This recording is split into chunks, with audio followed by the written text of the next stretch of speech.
Unapiga simu mtandaoni kwetu, huduma kwa wateja. Naitwa Sam Rasta, sijui unaitwa nani, unatokea wapi, nikusaidie tafadhali? Naitwa Gomba Kimilila, napiga simu kutokea Sinza Kumekucha.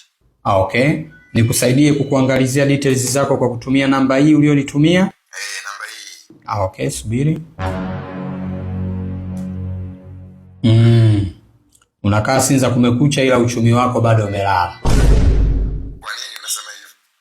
Kwa sababu nikiangalia akaunti yako unamiliki sendi 19. Ndio maana nimepiga simu kwa sababu nataka kukopa salio afu najaribu naona inakataa. Kukopa salio hapa labda uandikishe vitu vyako vya ndani. Yaani niandikishe vitu vya ndani kwa sababu ya kukopa salio la buku? Na si tukukopeshe salio la buku kwa ajili ya hivi visenti 19 vyako unavyomiliki kwenye akaunti ya viongezeke mwaka mzima. Jamani. Sikilizeni, na mimi sasa msinitumie SMS zenu za ofa, sio za sikukuu, sio za nini na nini, sizitaki.